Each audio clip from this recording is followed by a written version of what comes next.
Hey, what's going on? You know who it is. You know what it is. All right, you guys, man. I meant to do the video last night when I got off of work, but I'll address the situation now. First of all, shout out to Ticket and shout out to Mr. Superboy 223. You know, addressing the issue with the WWE wrestler or diva Sonny or whatever the fuck her name is. You know, on the racist tweet and the comment about white lives matter. Well, first of all, I'm gonna tell you right now, any white person that used that terminology, white lives matter, well, you already showing me you're a racist. We already know throughout the history of America that white lives matter because basically if you black and if they remotely think you did something to a white person, they gonna respond quick. They gonna put your ass in jail or kill you. You know, history have shown that. So of course, white lives matter. No, black lives doesn't matter because they seem to be an insensitivity when it comes to black lives. That's the fucking problem. Because you got too many incidents where unarmed black men are getting gunned down, by the police, sometimes civilians, and getting away with it. And then you got people hollering about they were just standing their ground. So any white person that used that terminology, white lives matter, you already showing me you a racist.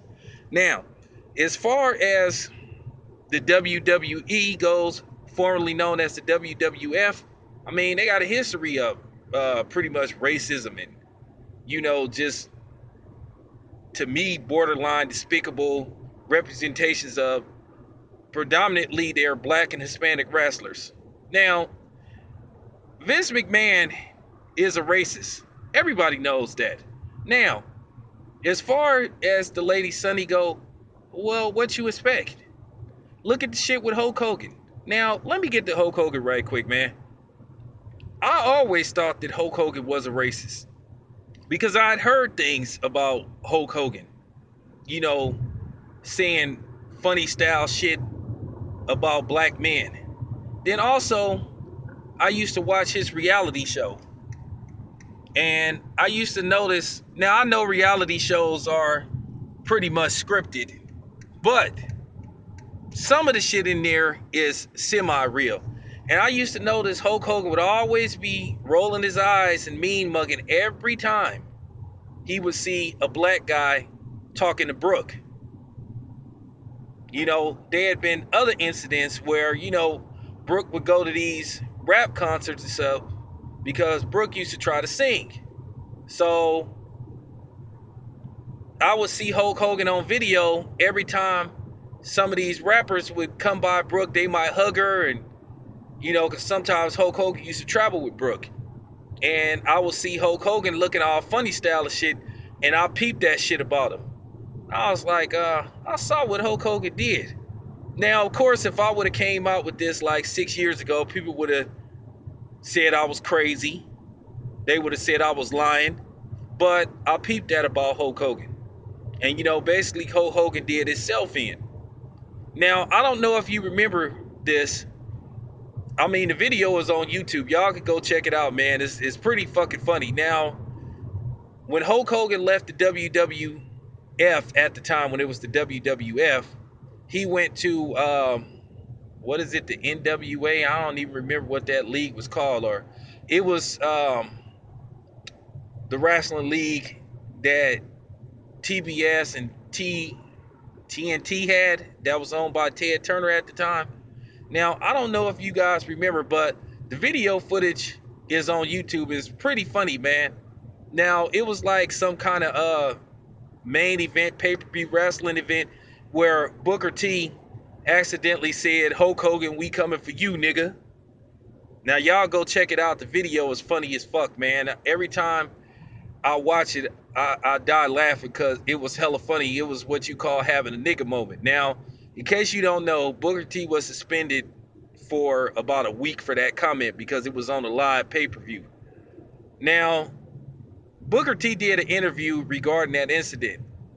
And he said that Hulk Hogan walked up to him like, I guess maybe when he came off of suspension, and Hulk Hogan walked up to him and said, "I'm a good nigga." So there you have it right there. Now, as far as the WWE go within itself, of course it's a racist organization. I mean, you guys don't remember when Vince McMahon walked up to Booker T? Once again, an incident involving Booker T. This was, it was a while ago. It was between 6 or 7, maybe 8 years ago. He walked up to Booker T and said, "What's up, my nigga?"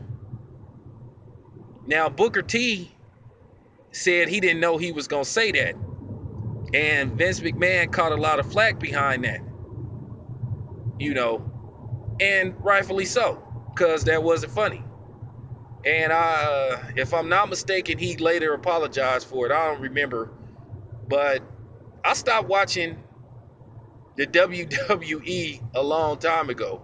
Now, I grew up watching it, but then I stopped watching it. I haven't watched it in a while because I look at how they try to stereotype their minority wrestlers, from, Eddie Guerrero, portraying him as an SA, and, coming in driving a lowrider, to the shit he used to do back in the day. Now, remember, you guys, I'm a little bit older than most of you guys on YouTube. He would constantly stereotype the black wrestlers, from that guy named Kamala, who now I don't even know if he's still alive. Last time I checked, he had diabetes real bad. He had to cut off one of his legs. They was portraying this dude as some dude from Africa and stuff, and come to find out the dude was like from the South or something. Then it was this guy. He wasn't even really a wrestler. He was supposed to be like a manager. He called himself the Slickster, and they used to portray him as this pimp and shit, or sort of like a hustler or something, or a drug dealer or something. Then they had this black wrestler called himself, first he was called Papa Shango, then they turned him into this wrestler called the Godfather, and he had portrayed himself as a pimp, a dude that would walk around with hoes and all that kind of stuff. Just typical, stereotypical fake shit by the WWE. I mean, this went on for years. Then when the Rock had his crew, had him, dressing up, the stuff that the Rock had when he first came out, before he made him look like Black Elvis and shit. So they always, they all was getting stereotyped, most of the black wrestlers. So they have a history of doing this shit, man. When the Rock had his group, what was the dude's name? D'Lo Brown or something. They was calling themselves the Nation, where they was sort of like trying to, well, we know who they was trying to poke fun at. So the WWE has a history of this shit, man. So y'all shouldn't be surprised, man. If you think I'm lying, man, type up all the names and shit. Type up all the names that I named, and I'm pretty sure there's old footage of these guys. Don't y'all remember the Rock's father, Rocky Soul Man Johnson? He had come out dancing to this song called "I'm a Soul Man," doing the James Brown and stuff. So WWE got a history of doing this shit. They've always been a racist organization. And I found that hilarious when they fired Hulk Hogan last year, for the videotape that he made, that he got recorded saying, from what I heard was a while back, I said, the WWE firing Hulk Hogan for apparently being racist? I said that. I thought that was the funniest shit I had ever heard in my life. Talk about the pot calling the kettle black. Wow. But anyway, man, that's all I got to say about that WWE shit. Check out all the information I just provided for you guys on this video. Anyway, I'm out.